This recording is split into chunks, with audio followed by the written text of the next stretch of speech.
As you can see, Random Girl's not here. For all of you that did not know, she's my wife. And she's pregnant. You can laugh, I don't care.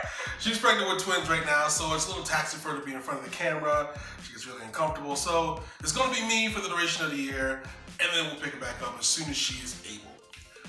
And today we're actually going to be talking about technology. This monthly dose of the Kombat AllStar Show is brought to you by Quantum VFX, making the impossible possible. Yeah, making the impossible possible. Of course, I've already done the introductions, and we're going to be talking about power versus ingenuity. Now, on the horizon, coming up very, very soon, right around the corner, is Xbox One X, and it's going to be the most powerful console ever of all time to mankind, all that jazz. And then we have the Nintendo Switch that's already out, which it's still running. I mean, the best it can do is 720p, which is crazy. So we're going to kind of talk about what's more important in the gaming industry, whether it be power or is it ingenuity, and what kind of effects, because there's a lot of consequences going on right now with Nintendo. For example, Ubisoft announced Steep is going to be coming to the Nintendo Switch, and they're having a hard time getting it on there.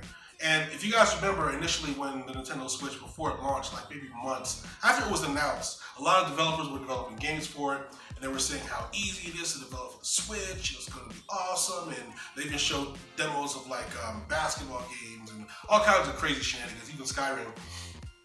And now it's like, I don't know what happened between the announcement and now, but they're saying that they can't do it, that it's underpowered, and their basic engine, when they dumb it down to the dumbest level, can't fit on the Switch. Even so that Ubisoft has asked Nintendo to step in and help them port their game onto the Switch, which is weird because they kind of made this, I'm not going to say made it for the Switch, but they dumbed it down to the specs that were given to them, that were told, hey, if it's this, I guess for lack of a better word, dumbed down. If it's this dumbed down, it should fit. They did what they were told and it's still not fitting, so a lot of problems. A lot of developers have come out and say, no, we're absolutely not developing for the Switch. And the more and more people try to develop for this thing, the more and more they're running into hiccups. And the Switch is doing so well in sales. People are loving it. People are buying it. I mean, they're sold out everywhere. What does this say about something that's so innovative and so awesome that people want to buy it, yet it's not powerful enough to even do 1080p or basic things that most game engines run on? What is that saying about Nintendo's neglect of what you actually need to do a game in this day and age? You know, on the flip side, you got Xbox X1 coming out soon, and if you look at the thing, it's a beast. You know, it's better than most computers out there. Got a lot of proprietary software. I think the new liquid cooling is brand new. They invented that for that.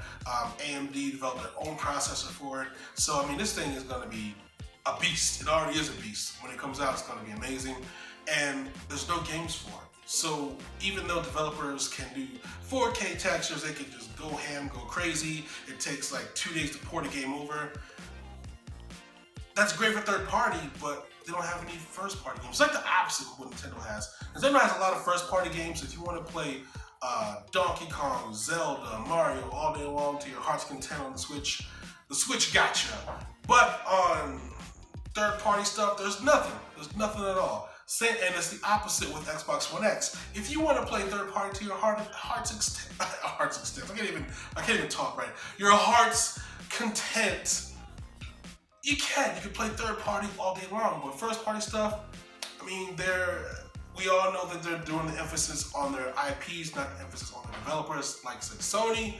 I explained this a long time ago. For example, Guerrilla Games, who's known for the Killzone series, they've been killing it. They think they ran the course with Killzone, even though people want more Killzone, but they stopped doing Killzone, and they did Horizon, I always want to mix up like Forza or something.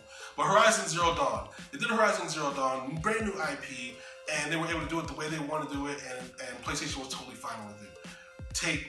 Roll the camera back a couple years earlier or whatever, and you got Bungie, who wanted to do the same thing, and Xbox was like, no, you're not going to be doing the same thing. You want to do your own game, leave the brand. They left the brand to Destiny, so I don't know. They got some problems here. So with those two out there, and with all that said, it goes back to my original question: what's more important, power or ingenuity?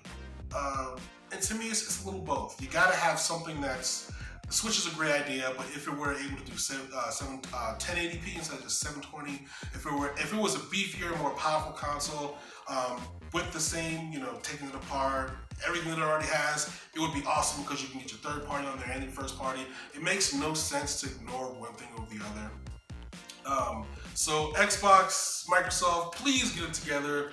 Get some first party IPs. Nintendo, I don't know what you were thinking, but come up with a better Nintendo Switch 0.5 that comes out soon and is a beefier console and does some great things. So that's just my 2 cents. But more importantly, what do you guys think? Tell me in the description below, in the comment section below, I should say. I'll have all the links to all this stuff in the description below so you know I'm not lying. And until next month, y'all. So